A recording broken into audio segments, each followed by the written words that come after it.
Oh my God, we are back after a short hiatus with the latest episode of Grindhouse Chic. As always, I am Robert Schneider, and with me is my partner in crime, Matt Armstrong. And how's it going? It's going good. As you might notice, our other partner in crime, Oliver, is not here with us today. He is on a hiatus, and Oliver, we hope you'll be back soon. But until then, the third seat is going to be kept warm by a rotating cast of characters. And this week is a friend of mine, also a very passionate Vinegar Syndrome and exploitation film fan, Brian Baldwin. Brian, welcome to the show. Hey guys, thanks for having me. Yeah, good to have you. We are very excited to have you. Glad to be here. So, Brian, before we get started, what was the first Vinegar Syndrome film that you bought? The Suckling. Okay. What made you buy that one? I can't remember exactly how I'd heard about it. Some friends and I have started getting together on a weekly basis and just sort of diving into a lot of these, genre films and stuff. And my friend had mentioned, hey, I heard about this release coming out, The Suckling. And I honestly wasn't even familiar at all with Vinegar Syndrome at the time. I actually ordered it online through Walmart. And then, once I found out about the company, that's kind of when I dove in. But Brian, since you ordered it from Walmart, you did not get the sweet slipcover that came with it. I did not, but of course, as you guys know, once you get into this crazy fucking habit, you will track them down by all means necessary. Children died, but I got that fucking slipcover eventually. In that movie, children literally did die. That's true.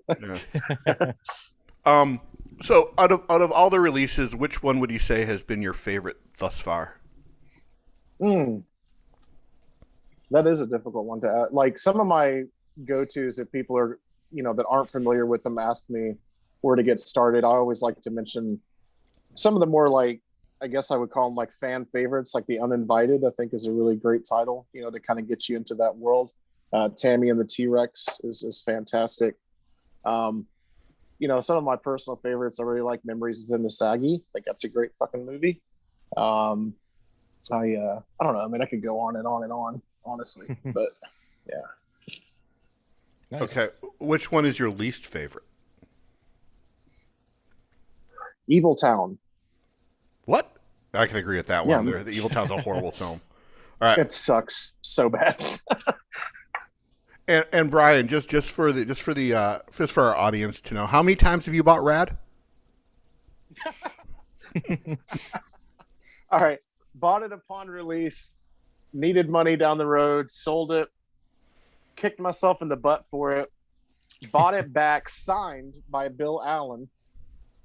And then I needed money again, so I sold it again. So I'm done with Rad. It's a great movie. Don't get me wrong. It's a fine film, but it's not really anything that I'm into enough to like spend the money that it would take to get it back in my collection again. Okay. Was that the VS version every time? Yeah. Yeah. So I know we're not talking about Rad today, and we will get to it eventually, but I have a fun story about that film. When I lived in Seattle, I worked at an ad agency out there, and they hired a guy named Bill Allen. And I was so excited that it was the lead actor of Rad, because I sat down at my desk and wrote down all these questions, only to be disappointed that there were two Bill Allens in the world. You should have still asked him the questions. I did not. He never saw Rad. All right. So, all right, let's get to it. We're going to talk about before we get into the film we're discussing today, the very controversial The Scary of 61st. We're going to talk about some of our favorite actors. Matt, why don't you start since this was your idea? All right. You guys kind of want to go like round robin, or do you want me to throw all five of them out? Well, let's go round robin. Okay. I'll throw one out. I'll say my first. These are in no order, by the way, and I just want to preface this by saying that these are not who I think are the greatest actors. Just my personal favorites. So the first one I'll do is John Candy. I just feel like everything he did was hilarious. I love the characters that he did. One movie that I can always go back to is like Nothing But Trouble, and I was really disappointed when the release for it wasn't good, but it's just every movie he's in, no matter how small the part, I just love the character. He's got that charm that's kind of like, no matter what he does, you're gonna like him kind of thing. So, um, Nothing But Trouble, Planes, Trains, and Automobiles. I feel like he was my favorite character in Home Alone, even though his part was small. So yeah, John Candy. I like John Candy. Have you seen Going Berserk? I actually just got it, the Shout Select one. I haven't seen it yet though. Okay, Oh, so- we'll talk about that on a future episode. Then, Okay, we can All do that. Brian, your first choice. I hate being put on the spot like this, as I was telling you guys, because I overthink it. I'm just that kind of person. But so instead of focusing on a lot of the movies that I've found the last few years, I'll go with some that like I grew up on. One that's obvious and kind of a generic answer, but Robin Williams was a really big part of me getting into movies when I was younger. I know as much as people like to poke at it, Good Will Hunting was like the shit to me when I was a teenager. I love that movie. And I really, I mean, what is there to say about him that hasn't been said like 1,000 times? I mean, he was just such an incredible person and so dark and also so humorous. But yeah, so I would go with him for my first. I'm glad you mentioned Good Will Hunting because that's a nice segue into my first of Ben Affleck. As I watched the Batman, all I could think of was, man, Ben Affleck is a much better Batman than Robert Pattinson, and a better actor. I mean, he's had so many iconic roles in his career, from O'Bannon and Dazed and Confused to Good Will Hunting to his very quick extended cameo of basically a riff on the Alec Baldwin character in Glengarry Glen Ross in Boiler Room. And I mean, I forgot about that. I think he's just probably one of the most perfect actors out there, and director and writer. I mean, he's uber talented. He's also had sex with Jennifer Garner and Jennifer Lopez, which is something that none of us on this call can accomplish. All right, Matt, back to you. Next I'll go with Sam Rockwell. I feel like he doesn't get a whole lot of praise. He's kind of even I forget about him sometimes, but then when I see one of his movies again, I'm like, oh man, I love that guy. But it's just, he's kind of the same deal where it's, he's so underappreciated that I feel like when he is in a movie and you watch it, I don't know if it's just that my expectations are low and then he just blows me away on them. But just thinking of a couple, I can think of like Moon, Three Billboards, those kind of movies he was really good in. One of my top 4 favorite movies of all time on my letterbox is actually Galaxy Quest, and he's got a small, just like hilarious part in that movie. Yeah, and I remember back, I had just recently watched the first Ninja Turtles movie again, and I realized he was like had a small role in that too. And Regular of menthol. Yeah. So yeah, I just think he's I think that he deserves more leading roles where he's not paired with someone else big, but I think he's got a lot of potential that I'm sure is already out there, but he's up there for me. He's a great actor, phenomenal. Mm-hmm. Right. Brian, who's your second pick? Well, Matt actually stole one of mine that I was thinking about there, but that's awesome though, because he's such an underappreciated actor. When I first seen Moon, I was just fucking blown away. And to be honest with you, Sam Rockwell up until that point hadn't really been on my radar much. I was just like, okay, I mean, I know who he is, but yeah, it's phenomenal. I would say I'd put next Jim Varney. What? Jim Varney's awesome, dude. I can't look at that guy and not smile. I love the Ernest movies. I love his characters. I think he's just fucking great. Hey Vern, right? Hey Vern. You don't like Jim Varney? I don't think I've ever. I have no problem with Jim Varney. I think Jim Varney is a very interesting actor. That his whole persona basically came from being the spokesperson for God knows how many products and how many different commercials, and that's all I see him as, is that commercial spokesperson, and trying to separate that from the Ernest movies was really hard for me, or when he did Beverly Hillbillies. Mm-hmm. But Yeah, nice. so that was a good pick, Brian. Very unexpected. um, Again, I'm mostly trying to think like right now, just like of stuff, you know. I don't know. It was just a big part of my life, and I just always thought it was good. No, I mean, yeah, I mean that's the age difference. Is you grew up with the Ernest movies as a kid. I grew up with them not as a kid. Well, teenager. Right. Sure. All right. So my second pick is Tony Leung, who is the big bad in Zhang Chi. He was also in God knows how many Wong Kar-wai movies, and I just loved his character in Chungking Express, and I pretty much followed him his career after that. So Tony Leung. Yeah, he's good. Nice. He's kind of one you don't really think about a lot too, and then you see him and you're like, oh shit, this guy's good. Well, I'm just happy that he's now being basically because of Zhang Chi that he is being discovered by audiences here in the States. Mm-hmm. All right, Yeah. Matt, your next pick. I feel kind of bad. This is my only female on my list, and I guess I just don't usually think of female actors as my favorites, but I've got Toni Collette. Yeah. She's really good. I think just her that's gonna sound wrong, but I think just her face and Hereditary was like the scariest part of the movie, like just the faces alone that she was making. And I'm thinking back to like, you know, she's kind of made me see movies that I probably normally wouldn't see, like what was it, Muriel's Wedding.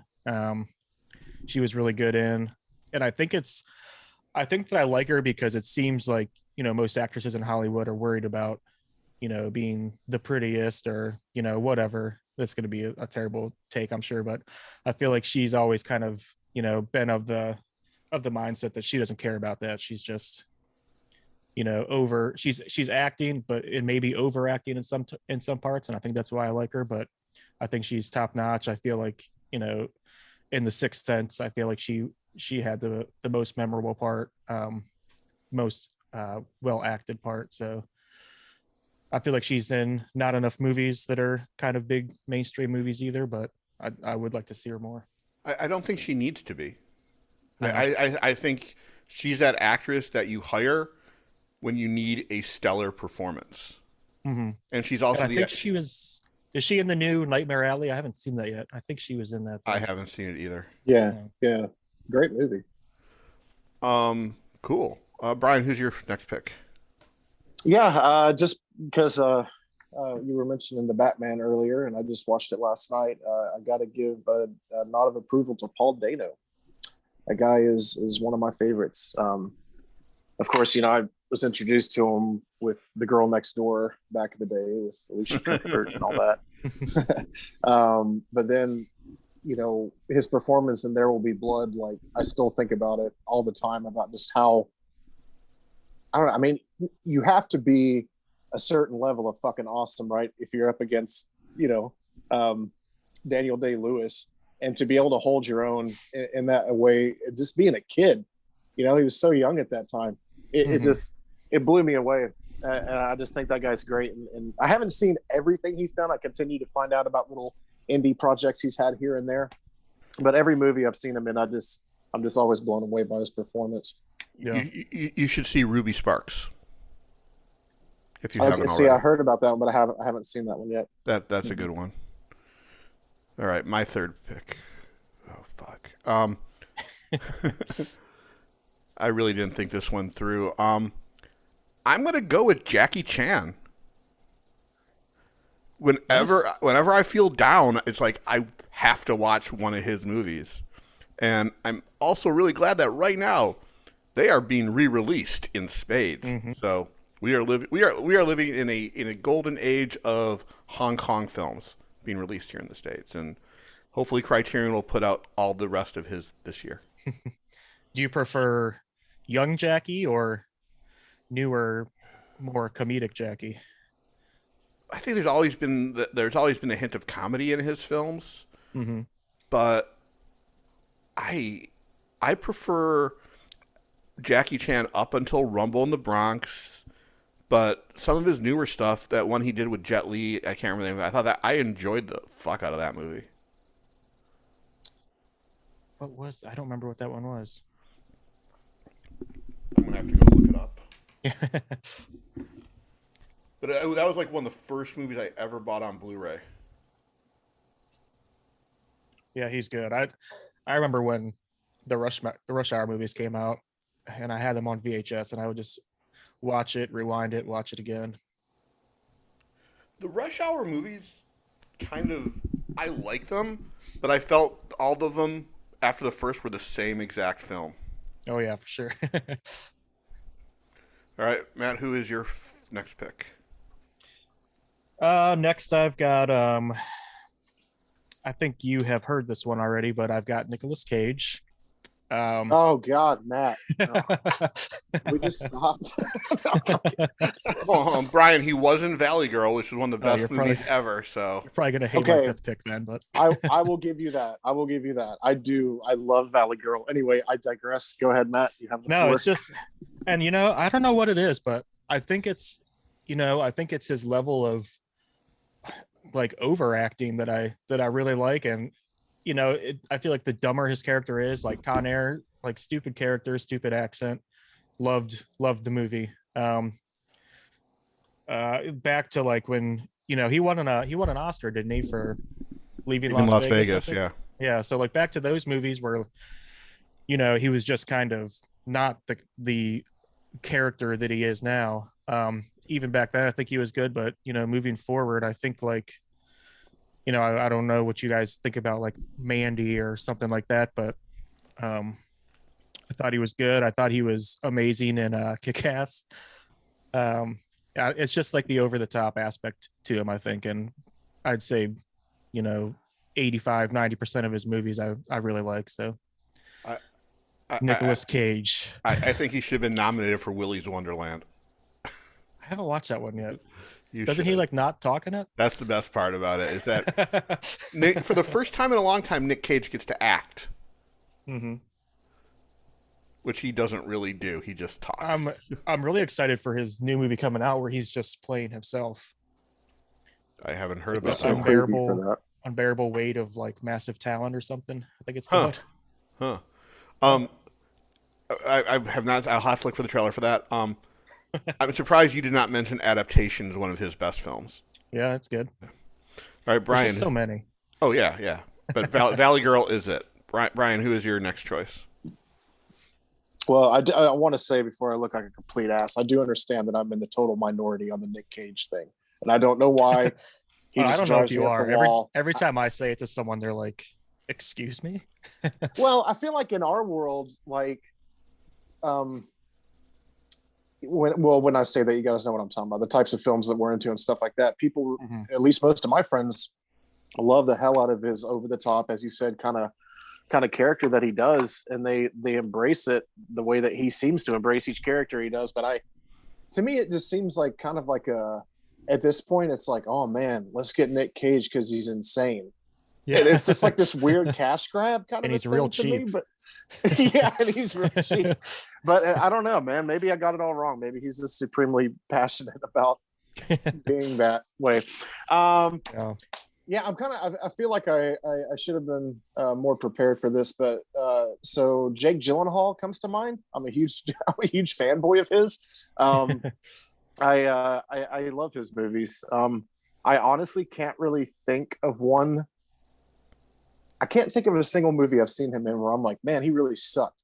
So I guess that's about all I got on that. He's one, I guess is the best way for me to put it. If I see, there's a new Jake Gyllenhaal movie, I will always watch it just solely because he's in it. The only one I have not seen, I have to admit, is I have not got around to Velvet Buzzsaw, which one of my good friends continues to harp on me about, but I haven't really heard very many good things about it, except from him. But yeah. Nice. Fun fact about Jake Gyllenhaal, I was at many years ago, I was at the Ivy on the Shore with work, and Jake Gyllenhaal was there. And as he walked by my table, I shouted, "I can't quit you, Donnie Darko." And he flipped me off with his eyes. I bet it was the most handsome flip off too. It What a was. It good was. looking Yeah. My heart went pitter patter, as it does for my next pick, Jennifer Jason Leigh. Ooh, okay. I mean, she is just that. Once again, she's that incredible actress who just she becomes her characters. You don't see her anymore. You see who she's playing, and that's it. And like in Hateful Eight, she was the best part of that movie, and everyone else was great, but her character, she just went that she pushed her character that much farther than everybody else. Where I didn't seem to mind that her and Channing Tatum played siblings when they should be mother and son. All right, we are at our final round, our final picks. Matt, who is your final pick? All right. You guys are going to hate this one. But I consider this actor to have the greatest filmography of all actors. And I am, of course, talking about Tom Cruise. We actually have like a little, I don't want to say like a game, but just kind of like a little thing me and my friends do where, we've been going around for a while trying to go through different actors to see, who has the greatest. Every single time we come up to Tom Cruise. And I just thinking about it, it's like every movie that he's in, I love him in. I realize he's the same character in every movie, but I just think that that's him. And one of my favorite movies is Vanilla Sky. Very hated movie, I think, but loved the movie, loved him in it. And it's kind of like, Brian with Jake Gyllenhaal. It's, I can't find a movie that he's in that I don't like, or, one of his performances that I don't like. So I think he's up there for me. Tom Cruise is an interesting actor because I think he's really, really talented. But there was a point in the 90s where he kept on making the same movie over and over again. Top Gun, Cocktail, which was Top Gun in a bar, Days of Thunder, which was Top Gun on a race car track. It just felt like there was that point where he stopped acting and was just taking roles that, one, really didn't fit him, and two, that it just seemed like he was in it for the money at that point. And I know Scientology's expensive, so yeah. But I feel like he's remained relevant as like a leading actor for so long. Exactly. Yeah. And I'm looking forward to seeing him in Doctor Strange in the Multiverse of Madness as the superior Iron Man. I hope so. Yeah. I would like that. All right, Brian, who is your final pick? I want to throw some love to kind of a newer actress. I mean, she's been around for a while now, but Anya Taylor-Joy. I think she's really killing it. I think, I was first introduced to her with The Witch, Robert Eggers movie, and then she did that Queen's Gambit show, which is really good. I don't know if you guys ever got around to watching it, but I still need to watch. Was it Last Night in Soho? Is that her newest film? Phenomenal movie. Phenomenal. Yes, movie. I've heard it's so good. I just haven't got around to watching it yet. But yeah, I definitely she's another one for me that when I see she's attached to something, I tend to gravitate towards it. So yeah, nice, cool. My last pick is I'm going to go to the early 20th century with Harold Lloyd. Ever since I saw Safety Last for the first time, I've been seeking out his films. I picked up the box set that was released on DVD many years ago, and then all the stuff that Criterion was releasing, and just watching his films religiously on the Criterion channel. It's like it makes me happy that we live in this golden age where not only is it available physically, it's also available streaming, and it's just exciting times. You know what? Let's get ready to talk about the Scario 61st, the third release from Vinegar Syndrome Pictures, and I think they've been killing it with this line. New York Ninja, Censor, and this one, they've all been killer movies. Yeah, I agree. I will say, out of the three, this is my least favorite. But, Matt, why don't you talk about the plot first, then we'll. So kind of the plot that we're introduced to going into it is these two girls move into an apartment. Um, they're friends who don't seem to like each other very much, but they're moving into they're moving in together. Um, and then it kind of eventually turns into, they notice some weird things in the apartment. Some weird girl shows up to the apartment and kind of introduces the story that the apartment was owned by Jeffrey Epstein. And I guess we can just say that weirdness ensues from there, and we're kind of taken down a road where, at least for myself, I wasn't sure what to come away with at the end, but maybe we'll get to the bottom of that. I think that sums it up about as good as anyone could. So, this is a fascinating movie because when you watch it the first time and then when you watch it for the second time, it's two different films. And Mhm.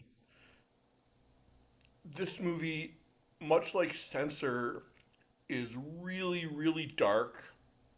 Um, uh, I can't remember the Dasha Nekrasova and Natalie Quinn um, wrote a fascinating story and created a fascinating world with this conspiracy, and it drew me in. Also, there's some mystical elements in there that thankfully they don't even try to explain because that would ruin the movie. But and it has an ending that kind of punches you in the gut, which is it's such a powerful film, but it's also a movie you really can't play loud in an apartment building because your neighbors will Yeah. be questioning some of the dialogue that Yep. comes from it. But it's one thing I didn't really pick up that the two girls didn't like each other. I thought they were friends or really good acquaintances.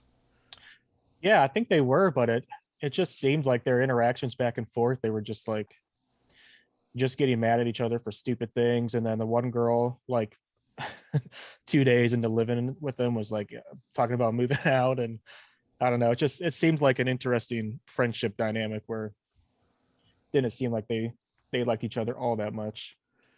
Yeah, there were a couple of things that were mentioned throughout, from the Noel character that it seemed to me, unless I was just misunderstanding it, but like I think they had been friends pretty much like their whole lives or something, and then I guess whatever with what's the other girl? Addie, is that her name? The other Yes. girl, not Noel, Addie. Like her dad fucked her up Yeah. because he was a pedophile, is what it says there later on in the film. And then, I don't know, it just seems like it was one of those relationships where, oh, we've just always known each other, and that's pretty much it. Though it doesn't really seem like they fit well together at all. Well, I mean, again, once you see the ending, it was obvious that they moved in together for a very specific reason. Mhm. Do you guys do spoilers, or do you keep these? Oh, spoilers? it's been out for a while now, so we're going to spoil the f out of it later on Gotcha. Okay. because there's really no way to talk Gotcha. about it if you don't spoil it. Yeah, I had a question I wanted to ask you guys. I really wanted to watch the special features, which that disc is fucking loaded with, by the way. Yeah. Um, I just didn't have time. So instead of like rushing through and just kind of skimming through those, I just decided to give the movie a second watch before we hopped on here.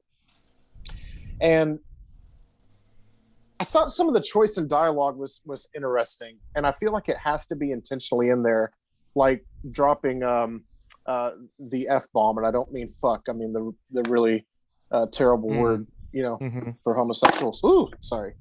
And then also using the term retarded and stuff. It's like this movie feels way too like oh, how do I word it without sounding like an idiot? It's way too modern to just use those words out of like stupidity. Do you know what I'm saying? Like, I feel like they had to Right. be put in there for a purpose. Yeah, and I almost kind of, when I first started watching it, I was getting the vibe of like, is this supposed to be taking place in like the 90s or something? No, it was taking place today. Yeah, that's, and then Yeah. when all the Jeffrey Epstein stuff started, I was like, oh, this is like happening now. So it's, yeah, I kind of felt the same way. Yeah, I didn't mind the dialogue as much, and I kind of took it from the fact that this I think was the first movie they wrote together. Mm-hmm. And let me double check my research on that. Yeah, I think this was her, at least for the Dasha. I think this was her first one. Yeah. And from what I remember, well, this is her first feature that she wrote. That they wrote this in just a matter of weeks, basically on the roof of the gym they belong to. And then, Okay. and then they filmed it, and they got done with principal photography right before COVID hit. Mm. So, yeah, I just took it the fact that they're novice filmmakers for some of the dialogue choice. Right. But I also don't think this movie would have been as good if a professional person made it, because they would have made choices to make it more commercial, and some of the more uncomfortable elements probably would not have been left in the film. Sure. Yeah, I can see agree that. with that. So, all right, I'm gonna ask a dumb question before we go to any spoilers. How did none of them notice the stench of the spoiled food? I'm sorry. How did none of them not notice the stench of the spoiled food when they were in that apartment initially? Right. Yeah, right. Because wasn't there like a dead rat on the ham or something? Even like, so it would have been pretty overpowering, I feel. Yeah. The refrigerator had a good seal on it. And yeah.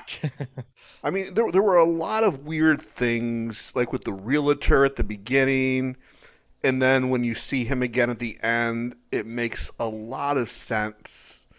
I wish they talked a little bit more about the cult. Mm-hmm. Mm-hmm. But by the fact that they didn't, I think it made the movie a little scarier. But yeah, I can see that. Yeah, I mean,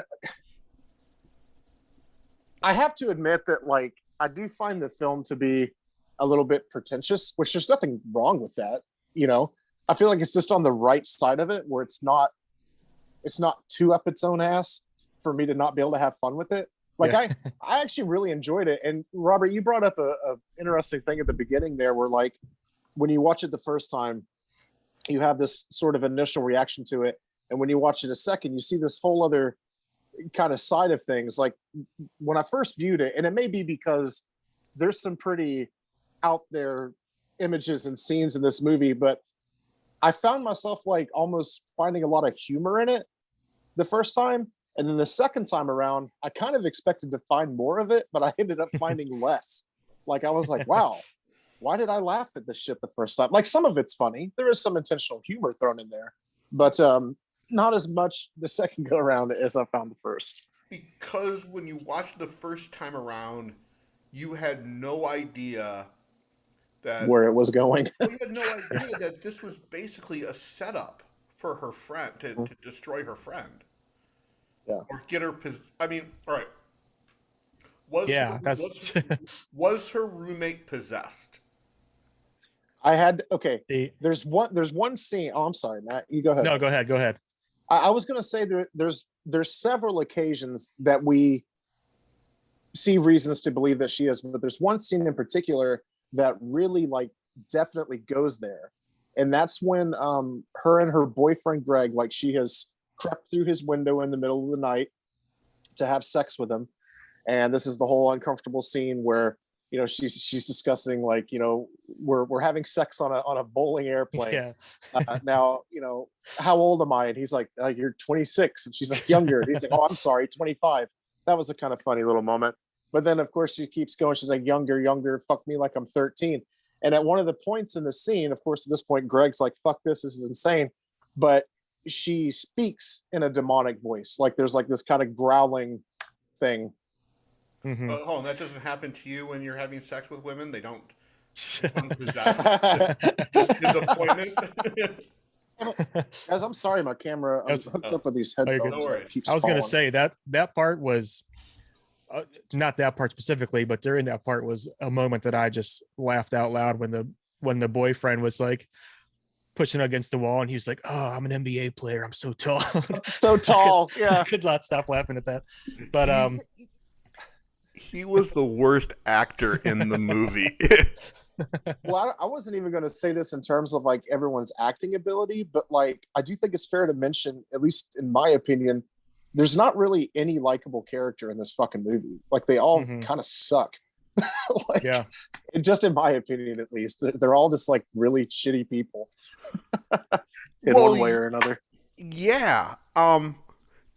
Even the girl who is altruistic, she is trying to do this for selfish reasons. Yeah. It's, so I was kind of. Oh, go on. Go ahead. No, you go I on. was just going to say I was kind of like, speaking of what was going on with the Addie character, I kind of like walked away with like, I think three possibilities. Like one, she was possessed. Two, she was just some like crazy fanatic who was just like obsessed with the whole idea. Or three, she was, part of the sex trade, and was having like, some violent flashbacks or some sort of trauma or something. But like Brian said, it's that like like clearly demon voice where it kind of leads you like, oh, she was possessed. That's the only explanation for that, really. I mean, it was like a clearly a demon voice coming out of her. Do you think if Prince Andrew saw this movie, his reaction would be, "I deserve this"? Speaking of, I really like what you just said there, Matt. I didn't think about that the flashback thing, that she was like in that world, whenever she was a kid, because that would make so much sense as to, well, hell, I don't know. God, this movie's a fucking thinker. Yeah. I was gonna ask, like, why does Addie have all that Prince Andrew stuff, like, to begin with? Because I thought so much of it. I thought it was there. Oh, like, well, left at the she house. got the one. Okay. She got like the spoon in the mail, so she was like, which means someone was trying adding to the collection at least. Which means someone was trying to trigger her. Maybe, yeah. I don't know. Well, she did at the one part say, "Did I get any mail?" Like she was expecting it. Maybe. I don't know. But I don't think she was part of the cult, because obviously her roommate was, which meant they would have had some interaction at some point. I just think it's because she was abused by her father that she was susceptible to whatever the cult was doing. That she was going to be the sacrifice needed for whatever the sacrifice was. So this is what makes this movie interesting in so many different ways. This is the first piece of Jeffrey Epstein's exploitation. So hopefully we don't see any others of them. But Brian, you said something earlier that this movie was a little pretentious. Have you seen any interviews with Dasha? I haven't. Like I said, I haven't had really much of a chance. Is she not? She's pretentious. She's pretty pretentious. Oh, okay. Again, there's nothing wrong with that. You know what I mean? No, nothing wrong. Nothing wrong at all. But oh, I'm sorry. Go ahead. What's interesting is her character is supposedly the biggest cipher in the movie, which is a red herring because now I can't remember the black-haired girl's character's name. Noelle. Yeah, is truly the biggest cipher in the film. But it's interesting, like the first time you watch the movie, when Noelle and the girl go off on their little adventures, you just see them as this duo that's going to expose this heinous crime ring. But in the end, she is just kind of shadowing her to find out how much she really knows. And that's what makes the movie even creepier. Yeah, for sure. And speaking on that part, I kind of went back through last night and skimmed through it again too, because it's been a little while since we watched it. But like after knowing what happens at the end, then going back, the part where the Dasha, I don't know if she has a name in the movie, does she? No, she's just the girl. The girl. The girl. Okay. Girl. Yeah. When she's trying to reenact the suicide of Jeffrey Epstein, and Noelle is behind her, just like with that look in her eyes, like, do I want to stop this or not? Kind of, to me, gave it more of like a sinister meaning after watching the film the first time. Well, it's kind of like going back and watching The Usual Suspects after you know that Kevin, whatever his name is Kaiser Soze. And you see it from a different perspective of how he is manipulating everybody. So it goes from a crime film to a film about control, and kind of what this one does as well. It's interesting because it is the film is scary because of the topic of it, but it's the most David Lynchian film that I have seen from someone other than David Lynch. So There's also.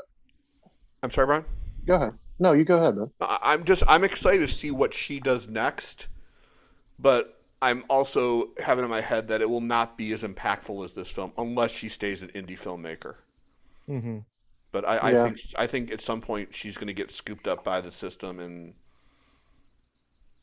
not do great things. I really enjoyed a lot of and again, I guess this is just my take. I think this is one that'll be pretty divisive on what people get out of it. But I thought there was a tremendous amount of social commentary in the movie.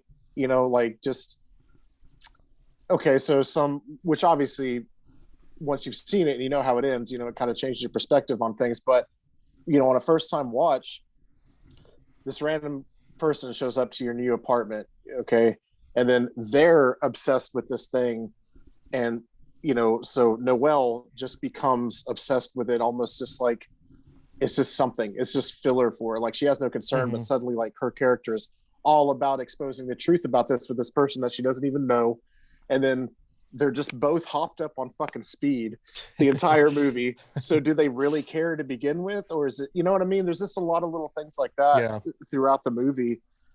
Even with Addie, and her character and stuff, it's like everyone just treats her like shit. Like her boyfriend doesn't care about her whatsoever. I don't know. There's a lot of moving parts to this movie. Well, I don't think her and her boyfriend's relationship is healthy for a variety of reasons. The biggest of which is her mental state, and the second of was she's his beard. Yeah. There was a scene that I every time in the 3 times I've watched it that seemed interesting the first time around, but in the second and third just seemed really out of place, is when they went to the magic store.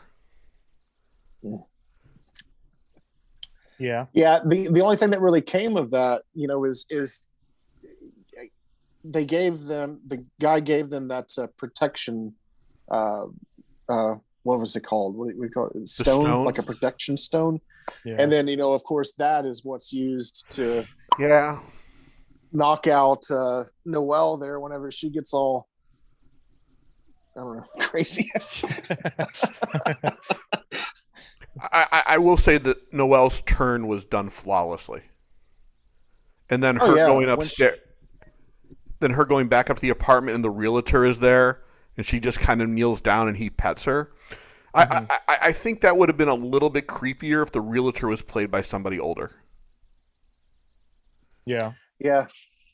They're at the very end of the film, after the girl goes and gets Greg and is like, hey, Noelle and Addie, or, they're dead and all that good stuff's happening. They got back to the apartment and everything's cleaned up and gone and all that good stuff. And the letters laying there.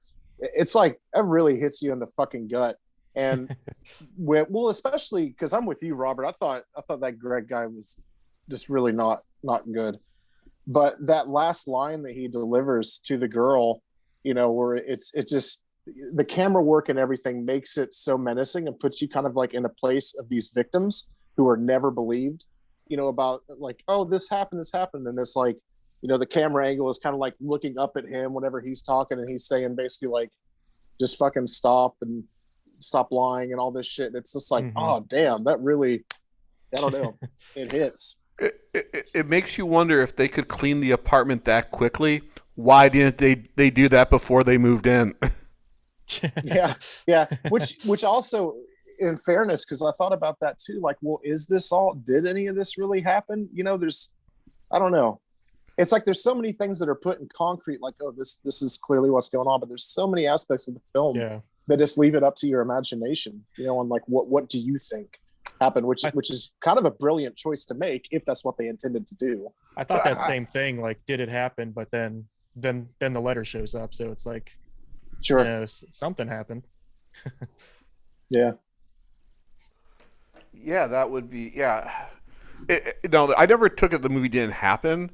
I just took it as this cult is more powerful and can do things to really fuck up your life. So kind of going back to if it's like a culty kind of deal that happened,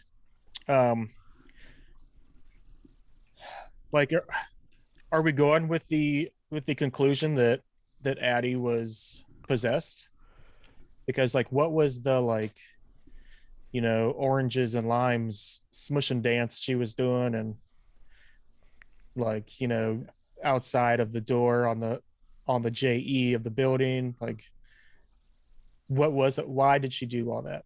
I think the case for her being possessed, again, the voice she made and the scene where she was pleasuring herself until she was bleeding, said I think there was more there than just her being her.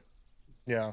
But then again, we never really got a clear picture of who she was before she moved into that apartment, except that her dad did unspeakable things to her.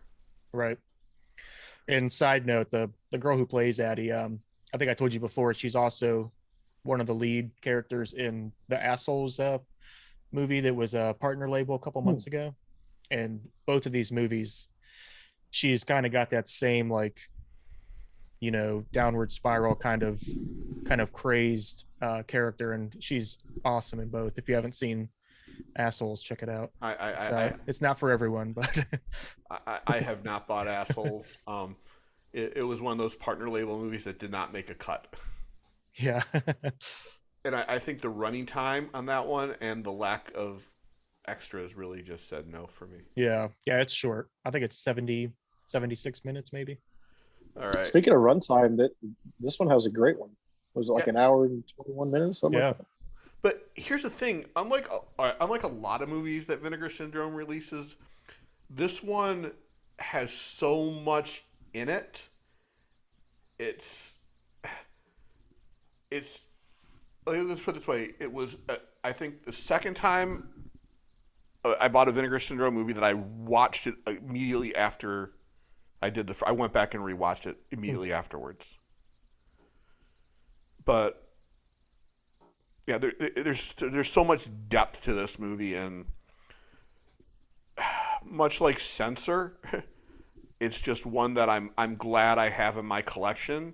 But unlike Censor or New York Ninja, I don't know how often I'll go back and rewatch this one. It is a hard watch. Right. Yeah. Yeah, it's kind of one that, if you want to show someone, that's about it. Brian and Matt, if you were going to do a double feature with another movie, which film would you pair with it? Was Scary of 61st? Yeah. Wow. I mean, without thinking about it, I don't know, maybe like American Psycho, I feel like has some similar aspects. The one that I kept seeing it compared to, which I haven't seen in forever, was Eyes Wide Shut. So I can't really say if I suggest it or not because I don't remember it, but apparently the ending was like a huge nod to Eyes Wide Shut. I was thinking Rosemary's Baby would be a perfect one to watch with it. Yeah. Just because of creepy New York apartments. Oh, before we wrap this up, the scenes where there a lot of exterior scenes where they're showing all the cherub statues that are around New York and the little kid statues, it just added so much to the creepiness of this film that that they took things that already exist in the city to paint a picture of the depravity of this cult. Yeah, that's one of the things I was going to say that I thought was really well done in this, and I think it's with a lot of kind of lower budget movies is, they do a lot of like on location shooting, so they're actually outside of the prison where he died, and kind of just like going to little shops around there. I thought it was really cool. um and then I kind of really liked, I hated it at first because I felt like it took me out of the, I don't know, the mood that the movie was putting me into. But like the whole movie kind of had that kind of like soft filming to it, kind of, not a crystal clear image. That's why it kind of reminded me of like a 90s movie. But then it would cut to like when she was going through YouTube videos on her laptop, and it was like, it looked like 4K clear as day image. So it's kind of that like transfer between the two. I hated it first, but then going back and watching it again, it kind of made me feel like, she was trying to show the difference between like the fantasy that they're in and like the reality of what's really happening, kind of deal. But I That's don't know. interesting. Yeah. Yeah, that's a good take on it. I did have a question that just popped into my head that I forgot. There is a character that we're introduced to, I mean, just like for like a second, when they're standing outside. I believe it's whenever they're in front of the prison, and a character walks by, and one of the girls says, "Oh, there's Yeah. so and so," and then they Ghislaine see Maxwell. yeah, then they see her Yeah. again at the diner, and she's focused in on. But is that? Do you guys know who that is? I have no idea. Yeah, that is actually Dasha's co-host on her podcast. Is it really? Yeah, but supposedly she was playing. I can't remember the real life person, Ghislaine Maxwell. Yeah. Yeah. That's what it makes more sense now that, she was probably keeping an eye on Noelle the Oh whole time. wow, That she was yeah, that never occurred to me. I just thought. She walked past him there. She was like staring at him at that bar or whatever they were in. Mm-hmm. Okay. But yeah. So all right, so let's me figure out our rating system for this. How many too good to be true New York apartments would you rate this one? Brian? And we do out of 5. Yeah. Brian, how would you rate this one?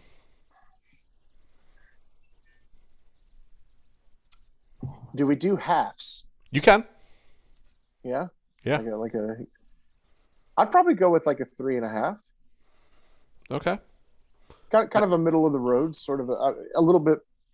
I don't know. Like whenever I'm asked this rating thing, I tend to think of it in two different ways, right? Like for me personally, Scariest 61st, I think it worked in so many ways. So I, for myself, would say, hell yeah, I'll watch this again. As you said, Robert, probably not like a tremendous amount of rewatchability, but it is something that with the right person, as Matt said, like, oh, you've never seen this, it's worth your time. Mm-hmm. So I would say 5, but like to most people's standard, I would say it's probably not that high, but it's not for everyone. You know what I mean? Like Steve, our Robert, our good friend Steve, yep. He absolutely hated it. And my only reaction to him saying that was, I was like, I get it. It worked for me, but I totally could understand why someone would not like the movie, if that makes any sense. I think out of the 3 VSP releases, this one was the hardest to sit through. Mm-hmm. Again, there was a large level of discomfort, and the one difference between Steve and us is he has kids, so I could see why he probably did not like it. Yeah, that's a good thing that's a good point. Matt, how many too good to be true New York apartments would you give this one? I'm gonna go same as Brian. I'm gonna do 3.5. I thought it was really good. It worked for me, and for a first time outing, writing and directing both, I think it did a lot. It did a lot right, and it did a lot, that a lot of, I don't know, more experienced directors and such, aren't doing that work so well. But but it is kind of just, I think the rewatchability aspect kind of takes it down a little for me. I will also rate it 3.5. Too Good to Be True. New York City Apartments. Nice. Wow, this is the first time everyone has had the same score. Yeah. Oh, cool. I think it took a lot of cojones to make a movie like this, especially so soon after the events. Yeah. And I think they made a truly unique horror film. Mm-hmm. And I think like a good horror film should be difficult to watch. A good horror film should be based on reality. I think it did enough to ask a lot of unanswerable questions, but that's where I felt it kind of fell flat. Is I wanted at least a little. I wanted a little bit more. I wanted some more answers to the film, which I did not get. Some more closure. Yeah, and look, much like David Lynch, where he leaves things like open-ended, like Twin Peaks and Twin Peaks: The Return. I don't mind this being so open-ended. I just want to know a little bit. I just want to know a little bit more about the cult, Mm-hmm. because it seemed like this cult was so far-reaching that it seemed too big, and it seemed too big for it to not collapse on itself. Right. But yeah, that's I think going along with what you said, though, I think it's for the director. I think it's, it's a tough choice because being your first outing, this kind of movie is going to make or break you. If it was someone else who had a, more recognition behind them to fall back on, if it bombed, it wouldn't be as bad. But your first outing, like, if it's good, awesome. If it's bad, you're probably not going to get attention anymore. But I think for their first outing that they swung and they hit a home run with it, right? Yeah. And one that I am eager to find out to see her next movie. Hopefully it'll be good. Yeah. And now that's a perfect segue to good. This past Tuesday, Vinegar Syndrome announced their March releases.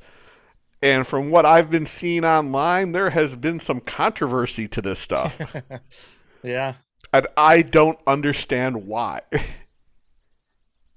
I really don't either. And it's I've noticed it the past couple months where, at least in the groups that we're in, people are they're just not happy with what's coming out. And, me being a non-subscriber this time, I ordered the package. It's $128 and you're getting five movies, 2 are in 4K. So you're getting 6 movies. 2 are in 4K. So it's like budget wise, awesome month. I haven't seen the majority of the movies, so I can't speak on if they're good or not, but I mean, just the VSA alone, I'm really liking that they're bringing in these kind of off the wall action movies. I've always really been into those, but yeah, I don't get the hate. Yeah, the VSA line I think has really found its groove. I mean, if you look at the beginning of it, the first few releases, it was kind of all right. What kind of movie are we going to get? Which I'm not saying, I expect them to stick to what they have been doing the last few releases, but I've personally been very impressed with the last several VSAs. Yeah. I think we can say VSA no longer stands for Vinegar Syndrome Archive, but for Vinegar Syndrome Action. Yeah. Say that. This is an interesting month. So I again, some of the controversy I don't know, but the release of X-Ray and Schizoid. Mm-hmm. I don't know if these really need to be upgraded to 4K.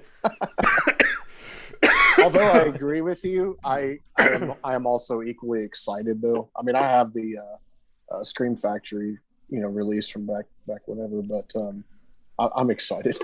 It took me years to open that one, and I finally opened it around Christmas. Of course, it's getting re-released. Right. But I am most excited about Reform School Girls. Yeah, I went through and watched all the previews when these were announced, and I've never seen that, and it looks pretty interesting. Yeah, same here. It is my favorite movie that stars Wendy O. Williams from the Plasmatics. But all right, so I am not that familiar with Hard Rock Zombies and Slaughterhouse Rock. I know Code Red released Slaughterhouse, or Scorpion released Slaughterhouse Rock a few years ago, and I remember I wanted to buy it, but I never did. Mm-hmm. So I think that is going to be a very fun release. Yeah, same. I think out of all of them that I saw, that one looks like it's kind of most up my alley. Yeah, I don't know. I think a lot of people are upset because we're in the midst of yet another pivot for Vinegar Syndrome. We are now getting all the we're now getting re-releases of Shout Factory stuff. We're getting comedies, and we're getting things that really, they all still fit the mission of VS, but it's expanding more than to what they were when they started 12, 13 years ago. Right. What do you think the reasoning is behind that? Do you think it's, getting more difficult to procure rights to some of the stuff that like they were before, or these are just easier to grab up once the rights are expiring? I think all of the above. I think they're getting what sells, and I think they're also getting films that have sold probably okay for other companies that they know people upgrade, especially if there's a better transfer. And with Shout Scream Factory, it's not that hard to be better than them. Right. And it's not that hard to put more features on them that will make people want to buy. Like, we know someone who will buy a version of the upgrade it because it has an additional interview on it and a slip cover and or a booklet. Mm-hmm. So I think you'll see that. I also think you're going to see a bunch of people going, fuck that. I don't know why I would do that. I already own the version of from Shout Factory, or Scream Factory, which I haven't watched and it took me years to open it. Yeah. But again, it's a better version, and it'll look better on my shelf than the Shout Factory one. Right. Brian, so out of all the partner label stuff, which ones are you most interested in? Truthfully, I would probably have to pull them up, and I don't have access to a laptop. I I haven't been as focused right now on the new stuff just because of personal reasons and not being able to buy as many movies. But I do have everything kind of in my cart for when I'm ready to pull the trigger. I just cannot remember all the titles of the movies. I'm going to recommend one. It's the one from AGFA, Pathogen. I did put that one in. I saw that. I tend to scoop up any AGFA release now. But this one is weird because it's a movie made within the last 10, 12 years, I think. But what's interesting, the girl who made it was like 10 or 11 years old. And the documentary Zombie Girl, which is on there, is a fascinating film. Wow. Okay. Yeah. Nice. I highly recommend that one.